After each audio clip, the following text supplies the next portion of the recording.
Hello, എന്തൊക്കെയുണ്ട് വിശേഷം? ഇന്നിതാ കുഞ്ഞൊരു ഈവനിങ് വ്ളോഗായിട്ടാണ് കേട്ടോ വന്നിരിക്കണേ.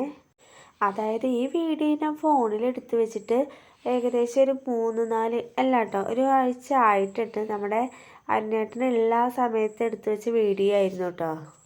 ഈ വീഡിയോ എഡിറ്റ് ചെയ്യാൻ എനിക്കിപ്പോഴാണ് കേട്ടോ സമയം കിട്ടിയത്. ഇവിടെ ഏട്ടൻ പോകുന്നതിൻ്റെ തലേ ദിവസം മുന്നേ എടുത്ത വീഡിയോ ആയിരുന്നത്. എന്തോ ഒരു ഭാഗത്തിന് ഡിലീറ്റ് ചെയ്തില്ല. ഞാനിവിടെ ഓരോ വീഡിയോസ് എഡിറ്റ് ചെയ്ത ശേഷം അങ്ങനെ ഫുള്ള് അതിലത്തെ ഒക്കെ ഡിലീറ്റ് ചെയ്യാറുണ്ടോ ചെയ്യാറുള്ളത്. അതെന്ന് വെച്ചാൽ നമ്മുടെ മെമ്മറി എപ്പോഴും ഫുള്ളാവും. അപ്പോൾ ഓരോ വീഡിയോ എടുക്കുക, അതിനനുസരിച്ച് എഡിറ്റ് ചെയ്യുക, അപ്പോൾ അത് ഡിലീറ്റ് ചെയ്യുക, അങ്ങനെയാണ് എന്നും ചെയ്യാറുള്ളത്. സനുക്കുട്ടി ദേ സ്കൂൾ വിട്ട് വന്നതിന് ശേഷമുള്ള കളിയാണ് കേട്ടോ. ഈ ക്ലേ വീട് മൊത്തം നാശാക്കി എന്ന് പറയാം. ഫുള്ളാകെ എല്ലായിടത്തും ഒട്ടിപ്പിടിപ്പിച്ച് വെച്ച് കേട്ടോ. അപ്പോൾ നമ്മൾ നടക്കുന്ന വഴിയിലൊക്കെ കാലിൽ ഒട്ടിപ്പിടിക്കാറുണ്ട് കേട്ടോ. ഏട്ടനത് വാങ്ങി കൊടുന്നപ്പോൾ കാണാൻ നല്ല ഭംഗിയുണ്ടായിരുന്നു കേട്ടോ. ക്ലേ പല കളറും അല്ലേ ഉണ്ടായിരുന്നു. പക്ഷെ ഇവർ രണ്ടുപേരും അത് എല്ലാം ഒന്നിച്ചാക്കി കോളാക്കിയെന്ന് തന്നെ പറയാം. സ്കൂളിലേക്ക് കുറേ എഴുതാനും പഠിക്കാനൊക്കെ ഉണ്ടായിരുന്നു കേട്ടോ. അപ്പോൾ അതേ അവളുടെ ബുക്കിൽ കണ്ടില്ലേ, എൻ്റെ വീട്ടിലുള്ളവർ ചിത്രം വരയ്ക്കാൻ എന്താണ് കാണുന്നത്, മൈ ഫാമിലി ആണ് കേട്ടോ അവർക്ക് ഇപ്പോൾ പഠിപ്പിച്ചു കൊണ്ടിരിക്കുന്നത്. അതിൽ നമ്മുടെ വീട്ടിലുള്ളവരുടെ ഫോട്ടോ അല്ല എന്താ പറയുക ചിത്രം വരയ്ക്കാൻ പറഞ്ഞപ്പോൾ സനുകുട്ടി ചിത്രം വരച്ചെന്ന് കണ്ടില്ലേ ഞങ്ങൾ. എന്തായാലും കഴിവുണ്ട് കുട്ടിക്ക്. ഞാനാണെച്ചാൽ ഏട്ടനെ കാണിച്ചു കൊടുത്തിട്ട് ഫുള്ള് ചിരിയോട് ചിരിയായിരുന്നു. അപ്പോൾ ഏട്ടൻ എന്നെ കളിയാക്കുമായിരുന്നു കേട്ടോ, നീയാണെങ്കിൽ ഇതെങ്കിലും വരയ്ക്കും, അവൾ എങ്ങനെയെങ്കിലും വരച്ചില്ലേ, എൻ്റെ കുട്ടി ഇനി ഇതിൽ നന്നായിട്ട് വരയ്ക്കുന്നൊക്കെ പറഞ്ഞിട്ട് അവളേനെങ്ങനെ നന്നാക്കി ഇതാക്കി പറയുമായിരുന്നു കേട്ടോ. ഏട്ടൻ വന്നു കഴിഞ്ഞാൽ ഒന്ന് ജസ്റ്റ് പുറത്തേക്ക് പോക്ക് അതൊരു പതിവാണ് കേട്ടോ. അപ്പം നമുക്കിപ്പോൾ ഇത്രയും ദിവസമായിട്ട് പുറത്തേക്കൊന്നും പോകാൻ പറ്റിയിട്ടുണ്ടായിരുന്നില്ല. അപ്പോൾ സനു ഇതേ സ്കൂളിൽ പോയി വന്നിട്ട് വൈകുന്നേരമാണ് കേട്ടോ നമ്മളിവിടെ ചെറുതുരുത്തി പാർക്കിലേക്ക് വന്നിട്ടുണ്ടായിരുന്നു. പെട്ടെന്ന് എടുത്ത തീരുമാനമായിരുന്നു കേട്ടോ. ഏട്ടനിപ്പോൾ നാളെ പോവും. അപ്പോൾ അതുകൊണ്ട് ഇന്ന് വൈകുന്നേരം നമുക്ക് പാർക്കിലേക്ക് പോയാലോ എന്ന് പെട്ടെന്ന് അങ്ങനെ തീരുമാനിച്ചിട്ട് പോയതാണ്. സ്കൂളൊക്കെ വിട്ട് വന്നിട്ടല്ലേ പോയത്. അപ്പോൾ ഏകദേശം ഒരു 6 മണിയൊക്കെ ആയിട്ടുണ്ടായിരുന്നു കേട്ടോ. നല്ല ഇരുട്ടാവുന്ന ടൈമായിരുന്നു കേട്ടോ. കുഞ്ഞാറ്റയ്ക്ക് ഞാനിതേ അന്ന് ഓണത്തിൻ്റെ ഡ്രസ്സ് എടുത്തപ്പോൾ എടുത്ത ഡ്രസ്സാണ് കേട്ടോ. ഇതെനിക്ക് എന്താ പറയുക നല്ല ഇഷ്ടമായി, നല്ല കംഫർട്ടബിൾ ആണ് കേട്ടോ ഇങ്ങനത്തെ ഡ്രസ്സ്. അപ്പോൾ ഇനി ഞാൻ വിചാരിക്കുന്നത് കുഞ്ഞാറ്റയ്ക്ക് ഇങ്ങനത്തെ ട്രൗസറും അതുപോലെ ഷർട്ടും ഇങ്ങനെ തന്നെ ഇനി എപ്പോഴും എടുക്കാമെന്നാണ് വിചാരിക്കണത്. അവൾക്ക് അത് ഇടുമ്പോൾ നല്ലൊരു കംഫർട്ടബിൾ ആയിട്ടാണ് കേട്ടോ എനിക്ക് തോന്നിയിട്ടുള്ളത്. എന്താ പറയുക, അത് നല്ല സ്യൂട്ടബിൾ ആയിട്ടും നല്ല സത്യം പറഞ്ഞാൽ നല്ല ഫ്ലെക്സിബിളാണ്. ആദ്യം എന്ന് പറഞ്ഞാൽ ഞാൻ എപ്പോഴും ഇങ്ങനെ കല്ലുള്ള കുത്തിത്തരയ്ക്കുന്ന ഡ്രസ്സുകളൊക്കെ ഉണ്ട് കുഞ്ഞാറ്റയ്ക്ക് ഇട്ട് കൊടുത്തിട്ടുണ്ടായിരുന്നു. ഇപ്പോഴും അതെ, നമ്മുടെ അലമാര തുറന്ന് നോക്കി ബർത്ത്ഡേക്ക് കിട്ടിയ ഫുള്ള് നെറ്റിൻ്റെ ഡ്രസ്സുകളാണ്. പക്ഷെ എനിക്ക് ഇങ്ങനെ ഇട്ടപ്പോൾ ഒന്നും കൂടി എന്താ പറയുക കുഞ്ഞാറ്റയ്ക്ക് കൂടുതൽ ഫ്ലെക്സിബിളായിട്ട് തോന്നിയിട്ടുണ്ട്.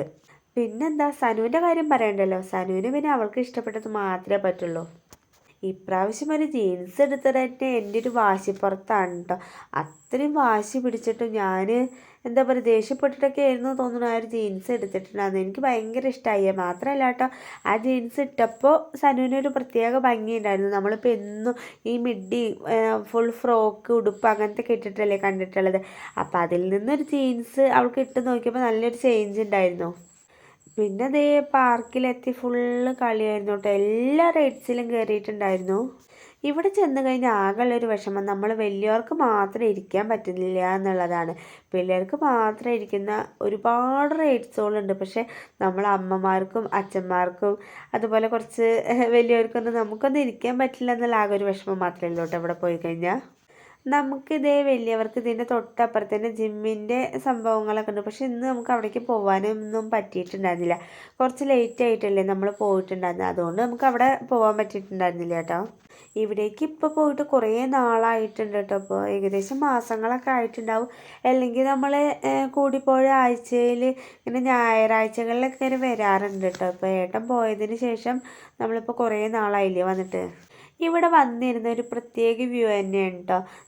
നമുക്ക് എത്ര വിഷമങ്ങളുണ്ടെച്ചാലും ഇവിടെ വന്നു കഴിഞ്ഞാൽ നമ്മളെല്ലാം കൂളാവും. ആ ഒരു പ്രകൃതി ഭംഗി ആസ്വദിക്കാനും പിള്ളേരുടെ കൂടെ കളിക്കാനൊക്കെ നമുക്ക് ഇവിടെ വന്നിരുന്ന് എന്തായാലും പറ്റും കേട്ടോ. ഞങ്ങൾക്ക് നല്ല ഏട്ടനായാലും എനിക്കായാലും ഏറ്റവും കൂടുതൽ വന്നിരിക്കാൻ ഇഷ്ടമുള്ളൊരു പ്ലേസ് എന്ന് പറഞ്ഞാൽ അതായത് ഇവിടെയാണ് കേട്ടോ. പ്രത്യേകിച്ചൊന്നുമല്ല, നമുക്ക് കൂടുതൽ കുട്ടികളുടെ കൂടെ സ്പെൻഡ് ചെയ്യാനും അവരെ നല്ല സന്തോഷത്തിലാക്കാനും നമുക്ക് ഇവിടെ വന്നാൽ പറ്റുന്നുണ്ട്. സരൂരൊക്കെ ഭയങ്കര ഇഷ്ടമാണ് കേട്ടോ പാർക്കിലേക്ക് വരിക എന്ന് വെച്ചാൽ അവരുടെ പ്രായം അതാണല്ലോ. അപ്പോൾ അതാ കുഞ്ഞാറ്റേനെ നമ്മൾ കൊണ്ടുപോയതിൽ വെച്ചിട്ട് ഇപ്പോഴാണ് കേട്ടോ അവൾ ആദ്യമായിട്ട് പിടിച്ചിരിക്കാനൊക്കെ തുടങ്ങിയിട്ടുള്ളത്. ഇതിനു മുന്നേ നമ്മളെപ്പോഴും കൈ പിടിച്ചിട്ടും അങ്ങനെയൊക്കെ റൈഡ്സിൽ ഇരുത്തിയിട്ടുണ്ടായിരുന്നു. ഏറ്റവും വലിയ കാര്യം എന്ന് വെച്ചാൽ ഇവിടെ വന്നിരിക്കുക എന്ന് പറഞ്ഞാൽ ഏറ്റവും ചിലവ് കുറഞ്ഞൊരു കാര്യമാണ് കേട്ടോ. അതായത് നമ്മളിപ്പോൾ വീട്ടിലെന്തെങ്കിലും പലഹാരമോ ബിസ്ക്കറ്റ് അങ്ങനെയൊക്കെ ഉണ്ടല്ലോ, അപ്പോൾ എടുത്തു കൊണ്ടുവരികയാണ് കേട്ടോ ചെയ്യാറുള്ളത്. എന്നിട്ട് ഇവിടെ വന്നു കഴിഞ്ഞാൽ അങ്ങനെ ഇരുന്ന് കഴിക്കുകയാണ് കേട്ടോ ചെയ്യാറുള്ളത്. ഇവിടെ വന്നിരിക്കുമ്പോൾ മാത്രമാണ് കേട്ടോ ചിലവ് കുറവുള്ളൂ. നമ്മളിപ്പോൾ പുറത്തുനിന്ന് ഭക്ഷണമൊക്കെ കഴിക്കുകയാണെന്ന് വെച്ചാൽ പിന്നെ നമ്മൾ ഒന്നും പറയണ്ടല്ലോ. അപ്പോൾ ഈ ഒരു വരവിൽ എത്രത്തോളം ചിലവ് കുറച്ചിട്ടുണ്ടെന്ന് നിങ്ങൾക്ക് വീഡിയോ ഫുള്ളായിട്ട് കണ്ടാൽ മനസ്സിലാവും കേട്ടോ. ആദ്യം ഏട്ടൻ 2 ഐസ്ക്രീമാണ് കേട്ടോ വാങ്ങിച്ചിട്ടുള്ളത്. എന്താ പറയുക, സനൂനും കുഞ്ഞാറ്റിക്കും ചുമയൊക്കെ ഉണ്ട്. പക്ഷെ അവർക്ക് ഐസ്ക്രീം കണ്ടു കഴിഞ്ഞാൽ പിന്നെ നിർത്താൻ പറ്റില്ല, അങ്ങനത്തെ ഒരവസ്ഥയാണ്. അപ്പോൾ ആദ്യം 2 വാങ്ങിച്ചപ്പോൾ സനു പറഞ്ഞു വാശി പിടിച്ചിട്ട് ഒരെണ്ണം കൂടി അങ്ങനെ വാങ്ങിയതാണ് കേട്ടോ. അപ്പോൾ അതിൻ്റെ പേരിൽ കുഞ്ഞാറ്റിയും കൂടി വാശിയായിരുന്നു, അവൾക്കും കൂടി വേണമെന്ന് പറഞ്ഞിട്ട്. പക്ഷേ നമ്മൾ പിന്നീട് വാങ്ങാൻ നിന്നില്ല, എല്ലാത്തൊന്നും ഷെയർ ചെയ്യുകയാണ് കേട്ടോ ചെയ്തിട്ടുണ്ടായിരുന്നു. എന്തായാലും ഇവിടെ വന്നു കഴിഞ്ഞാൽ ഒരു പ്രത്യേക വ്യൂ എന്ന് പറയാൻ കാരണം അതേ ഇതൊക്കെ തന്നെയാണ്. സൂര്യാസ്തമയം കാണാൻ പറ്റും. പിന്നെ അതേ നല്ല വട്ടപ്പൊട്ട് പോലുള്ള അപ്പിളിമാവിൻ്റെ ആ ഒരു കാഴ്ച ഭയങ്കര രസം തന്നെയാണ് കേട്ടോ. അങ്ങനെ ദാ കടല വാങ്ങി കഴിച്ചു. പിന്നെ ദാ സനുക്കുട്ടിക്ക് അരിനെല്ലിക്ക് വേണമെന്ന് പറഞ്ഞിട്ടുണ്ടായിരുന്നു. അതൊക്കെ വാങ്ങിയിട്ട് നമ്മൾ പാലത്തിൻ്റെ മുകളിൽ അങ്ങനെ നടന്ന് പോവുകയാണ് കേട്ടോ ചെയ്തിട്ടുണ്ടായിരുന്നു. എല്ലാത്തിനും മെയിൻ ഇവനാണല്ലോ. അങ്ങനെ നമ്മൾ നേരെ പാർക്കിലെ കളിയൊക്കെ കഴിഞ്ഞ് ഹംദി കുഴിമന്തിയിൽ കയറി ഒരു ചിക്കൻ ബിരിയാണി, പിന്നെ ഏട്ടന് അൽഫാമും പിന്നെ കുബൂസാണ് കേട്ടോ വാങ്ങിയിട്ടുണ്ടായിരുന്നത്. എനിക്കാണെച്ചാൽ ബിരിയാണി വിട്ട ഒരു കളിയില്ല. സരൂനെ ആണെച്ചാൽ 2 പേരുടെയും കൂടിയിട്ടുള്ളതാണ് കേട്ടോ. അതായത് ബിരിയാണിയിലത്തെ റൈസും പിന്നെ ഏട്ടൻ വാങ്ങിച്ച അൽഫാമും അങ്ങനെയാണ് കേട്ടോ അവൾ കഴിക്കാറുള്ളത്. ഞാൻ പിന്നെ ആ ഒരു ഭാഗത്തേക്കേ നോക്കില്ല, എനിക്കിഷ്ടമല്ല കേട്ടോ ബിരിയാണി മാത്രമേ ഞാൻ എപ്പോഴും വാങ്ങാറുള്ളൂ. അപ്പോൾ ഞങ്ങൾ ഫുഡൊക്കെ കഴിച്ച് വീട്ടിലേക്കുള്ള പാഴ്സലും വാങ്ങി നേരെ പോന്നു. അപ്പോൾ വൈകുന്നേരത്തെ വിശേഷം ഇത്രയൊക്കെ ഉള്ളൂ കേട്ടോ. ഏട്ടത്താ നാളെ പോകുന്ന സന്തോഷത്തിലാണ് തോന്നുന്നത്, നന്നായിട്ട് തന്നെ തട്ടുണ്ട്. അപ്പോൾ പുതിയൊരു വീഡിയോ ആയിട്ട് വരും വരെ ബായ്.